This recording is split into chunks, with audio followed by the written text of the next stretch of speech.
Ребята, нашел вас в кокосе. Погнали, Зеленый шеф. Сегодняшний выпуск посвящаем кокосовому субстрату. Как его буферизировать, как его правильно готовить. Вот он сухой кокос, вот он уже готовый кокос. Я его с агроперлитом мешаю, расскажу сейчас почему. Смотрите, самый важный момент сразу в начале видоса. Ваш кокос должен быть таким. Если вы сжимаете его, ни одной капли воды не выжимается. Ну или там одна капелька выдавилась. Это значит, мы его не перелили кокос. Когда вы его переливаете, начальная стадия роста растений часто сопровождается плесенью, грибками или еще чем-то. Так вот, погнали, рассказываю, как его буферизировать и правильно замачивать. Вы лучшие. Так, ребята, погнали. А гость нашей сегодняшней передачи вот он. Сухой кокосовый субстрат. Что это такое? Это кокосовые орехи, кожура кокосовых орехов, перемолотая в состояние крошки. И добавили сюда немножко волокон кокоса, вот они, чтобы это дело не такое было рыхлое совсем и немножко связывалось. Этот кокос со Шри-Ланки. Я когда был на Шри-Ланке, там горы прям этих кокосов, то есть они мякоть используют, а эту кожуру выкидывают. И буквально в 80-х годах начали применение искать этой кожуре, что ж с ней делать. И оказалось, что в ней очень круто растут растения. Это раз. Начали копать глубже. А почему? А потому что у него много преимуществ в отличие от торфа. Он не закислен, как торф. У него pH от 5,8 до 6,5. То есть держит pH. Он даже pH понижает. Вот я буферизирую ее обычной водой, не понижая кислотность. И все равно pH сбивается до 6,8 у него. Хотя у меня вода 7,5. Этот момент. Он много напитывает в себя воды. До 5 раз может набрать, это тоже важно. Воздух он себе хорошо держит, в отличие от земли. Корочка на нем не образуется, он не спрессовывается, он всегда рыхлый. Очень круто. Корневая система в нем просто балдеет. Погнали. Вот у меня брикет 5-килограммовый кокоса. На него нужно воды 15 литров. Но я сейчас замочу 1 килограмм кокоса, то есть воды в 5 раз меньше, 3 литра добавлю воды. Поняли, да? Бывает, что и 15 литров много, но производители пишут 17-20 литров, столько не надо. Вот он наш брикет, 5-килограммовый, я беру килограмм. Многие себе не могут позволить килограмм, 5 килограмм замочить. 5 килограмм кокоса это примерно 100 вот таких вот боксов. Здесь вот эта кинза, смотрите. Тут у нас на один бокс ушло 50 грамм сухого кокоса. То есть 100 боксов получается. На нем очень отлично растет, вот покажу я вам. Корневая развивается просто шикарно. Вот. Все культуры любят его микрозелени. Просто обожаю, скажу я так. Я микрозелени это кокос. Это классика, это классная тема, я его уважаю, люблю. Он прощает ошибки. Кокос, кстати, корневая его любит. В общем, погнали. Делаем кокос. Берем килограмм, кидаем на весы, сразу килограмм. Важный момент, ребята. Многие его пилят пилкой, там, мой муж говорит, там, видео смотрел, распилил мне пилкой, я представляю, как муж мучился, распиливая этот кокос пилкой, это просто жесть. Тут надо просто немножко приложить мозгов, ребята, он спрессован сверху вниз, то есть слоями, как уголь, как чай пуэр, может кто-то пил. Мы тоже с пацанами в первый раз пуэр, таблетка, когда нам попалась, мы ее сверху били на кухне, помню, сломали один нож, топор кусок отлетел.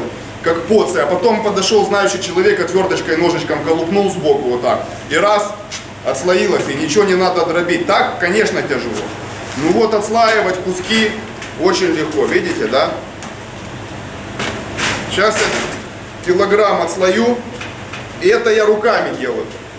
Так-то мои ребята берут отвертку сюда, в бочину ее раз, и кокосик отломался. Вот, видите? Не тяжело вообще. Вот это килограмм кокоса. Вот я раздербанил эту кокосину. Все, убираем. Вот он в таком виде у меня. Мы его продаем тоже.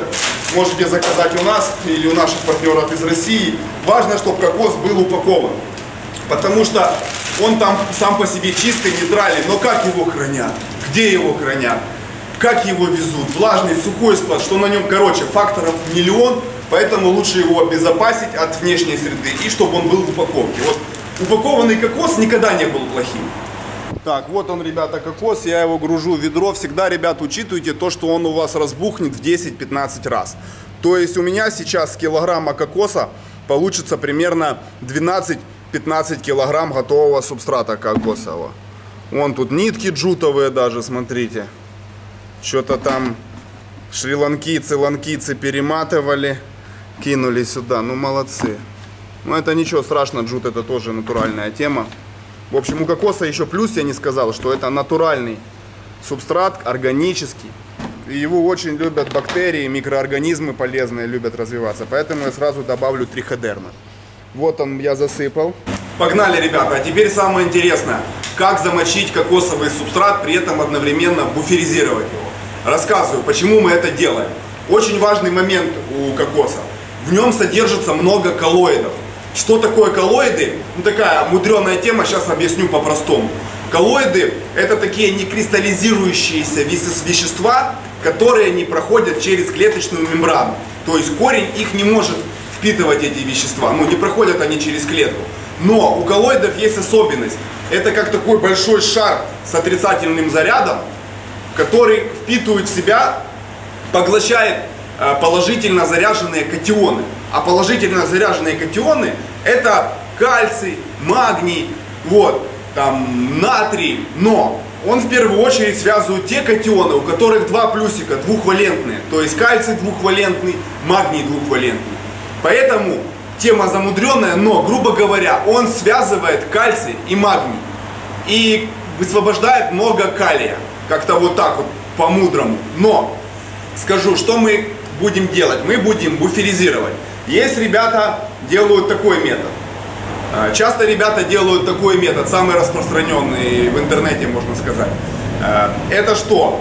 Промывать кокос, чтобы избавиться от этих коллоидов. Они как чай выходят, кокос вообще пахнет как чай мате. Вот. Я пью мате иногда. Вот. Иногда думаю заварить его и выпить. Но не в этом дело. Иногда ребята промывают кокос, чтобы освободить от этих коллоидов. Один раз промыли, два раза промыли. Но это гемор, это лишний движ, как по мне. Я так не делаю. Я просто его сразу буферизирую с кальцием, с магнием и с комплексными удобрениями, добавляю триходермы. Сейчас расскажу пропорции. И все получается классно, зелень растет. Погнали, ребята. Теперь расскажу самое главное, как мы будем буферизировать кокос. Почему мы его вообще буферизируем? Начнем с этого. А потому что в кокосе содержится много коллоидов. Что такое коллоиды? Это такие вещества, которые не кристаллизуются и их не пропускает клеточная мембрана растения. И у коллоидов есть особенность. Они характеризуют такой показатель, как емкость катионного обмена. Ну, это слишком замудрено для вас. Скажу так, по-простому. Коллоид — это как большая сфера, отрицательно заряженная. И она в себя натягивает положительно заряженные. А положительно заряженные — это кальций, магний, и она их связывает, и растение не может их усваивать. Кальций с магнием захватываются в первую очередь, пока не заполнится эта емкость катионного обмена. Смотрите, к чему я прихожу. Многие ребята, гидропонщики, моют кокос. Согласен, для гидропоники конкретной, где вы постоянно с датчиком там каждый день контролируете показатели своих кустиков, и это важно для вас понимать, расклад такой, ребят, что если вы добавили 600 ppm, а вытекло 700 ppm, значит в следующий раз надо поливать водой. То есть то, что вы заливаете, и то, что в дренаже, должно быть всегда меньше. Ну типа растение ест. Там, грубо говоря, вы дали 3 яйца человеку съесть, у него осталось 1 яйцо после завтрака, ну значит поел. А так, если осталось 4 яйца после 3, значит, блин, что-то тут не так, надо переделывать, надо, ну вы поняли суть. В общем, гидропонщики моют раствор, чтобы следить за ТДСом, потому что вот эти коллоиды, они нам мутят воду ppm. Оно как бы получается, соли есть связанные, но они не усваиваются растениями. То есть, смотрите, вот кинза. Тут у меня, вот я специально с кинзы выдавил, покажу вам сколько ppm. Вот мой датчик ppm, смотрите, тут бешеное количество, 1900 ppm, 1970. Даже если он там и откалиброванный на 100 обманывает, это все равно много, ребята. Но кинза отлично выглядит, все супер, и все растения обалдеют. Я это скидываю на то, что вот эти вот коллоиды показывают нам. И больше 1000 этих солей просто растение не может усвоить. И поэтому тут с кокосом и коллоидами вот эта тема с ppm не работает. Можно его мыть кучу раз, но я это не делаю. Поначалу что-то делал, но потом, когда большие объемы, вы кучу зелени выращиваете, замачиваете кокос, это лишние движения очень напрягают. Погнали. Дальше. Сразу же покажу pH какое. Вот оно, наше pH. Видите, кокос его сбивает. Ого, 666 было. Короче, 6,6. Вот у кокоса есть интересная особенность, ребята. Он понижает pH, ну как? Он обладает своим буфером. Вот. И он даже если вот я поливаю водой 7,2 у нас вода, а он до 6,5 сбивает самостоятельно. Красавец, красавец. Поэтому я еще и воду не понижаю pH, как многие в интернете советуют. Я просто на практике попробовал, что работает без понижения pH, работает без промывки отлично. Сдаю зелень на анализы, нет там повышенного содержания нитратов, фосфатов, все нормально. Поэтому вот эти вот слухи из интернета, что надо промывать, я на них не ведусь. Вот на практике говорю вам как есть. Ребята, буферизируем кокос. Смотрите, опять же, многие советуют понижать pH. У меня, смотрите, pH в Одессе 7,2 воды. 7,2, 7,5. Кокос ее сбивает, как я показал, до 6,6, 6,5. То есть он понижает. Возможно, если у вас pH 8, там 8,5 есть, можно его сбить pH down. Можно использовать ортофосфорную кислоту. Вот я ее специально принес показать. Это пищевая ортофосфорная кислота. Смотрите, она прозрачная. Это техническая. Ребята, тема опасная, она как масло. Вот. Реально как растительное масло. Тут что-то, ну, процентов 80. Даже в руку, когда берешь, аж печет начинает, хотя банка закрыта. Как работать ей? Я советую работать так. Берете другую бутылку, наливаете в нее пятую часть. Вот, допустим, бутылка литр.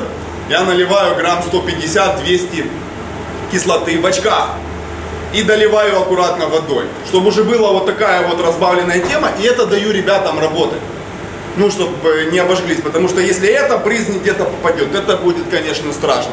Это попало, можно добежать до воды, промыть, то есть, ну, уже не смертельно будет. Погнали, буферизируем кокос. Как мы это делаем? Тут у меня килограмм кокосового субстрата. На него мне надо 3 литра воды. Вот я беру весы. Можете мерять меркой какой-то. Я весами. Все просто. Первое, я растворяю кальциевую селитру. Вот у меня есть кальциевая селитра. Вот у меня есть комплексное удобрение, где больше фосфора. Потому что растениям на ранней стадии надо фосфора. Тут формула 13-40-13. То есть нам надо, чтобы не было много азота на начале. Зачем нам надо нитраты? Нам не надо калий, потому что в кокосе калия и так дофига. Так, погнали, ребята, смешивать соли. Значит, если мы используем по 10 грамм каждой соли на 5-килограммовый брикет, то есть на 1 килограмм я использую в 5 раз меньше, по 2 грамма. Для этого советую использовать более точные весы. Вот я специально взял их. Раз, поставили. Потому что на этих больших погрешность 2 грамма, а тут что-то меньше грамма. Так, 2 грамма тару сбили. 2 грамма, угу.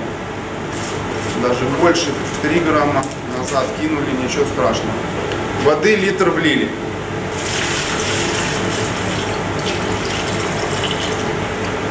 И растворяем. Все, не чувствуете на дне комочков. Это я использую не обычную кальциевую селитру. Можно купить в магазине химреактивов. Там что-то килограмм селитры мы покупаем за... То есть на доллар покупаем 3 или 4 килограмма селитры. Кальциевая. Это та же кальциевая селитра, что и в магазинах продают. Просто ее оптом берут в этих магазинах химреактивов. И там купили за доллар 5 килограмм, продают за доллар полкилограмма. Ну, классика жанра. Так, влили. Есть. Комплексного теперь тоже 2 грамма. Повторяю, комплексная. Можно ложкой мерить. 2 грамма это примерно пол чайной ложки. Когда вот вы быстро готовите дома, 2 грамма чайная ложка это 4-5 грамм, пол чайной ложки без горки 2 грамма. Ну вот пол чайной ложки без горки. Вот даже сниму камерой. Вот, а это, ребята, пошло комплексное удобрение 2 грамма или пол чайной ложки, наливаю литр воды. Вот, литр воды есть. Комплексное удобрение уже быстро растворяется. Оно мелкое и для гидропоники долго мешать не надо.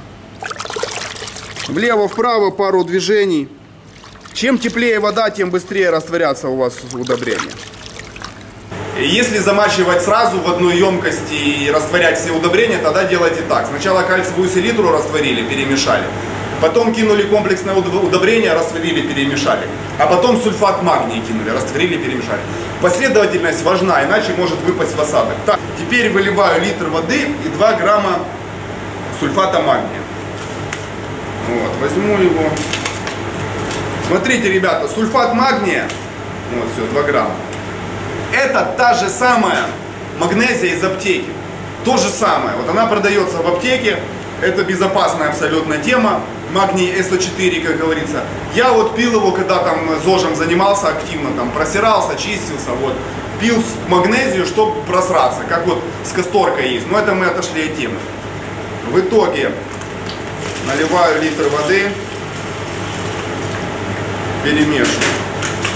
В общем, сульфат магния растворили, тоже заливаю. В общем, вот мы замочили кокос, дадим ему набухнуть, а теперь добавляем перлит, агроперлит в кокос. Зачем я это делаю? Самое главное, что я нахожу в агроперлите, он разрыхляет кокос и не дает ему перелиться. То есть во время полива вы можете перелить. Большинству культур пофиг на перелив. Горошек, подсолнух, там, редиска, им все равно. Но некоторые культуры типа свекла, амарант, базилик могут не переварить перелив, если еще были какие-то сопутствующие факторы, там недостаток каких-то элементов, слабый иммунитет, перепады температуры, еще и перелив, и оно все наложилось. Так там многие скажут, да у меня и при переливе растет. Ну, молодцы, значит у вас хорошие семена, там нюансы. Бывает, что вот микронюансики, он все сбивает. Погнали.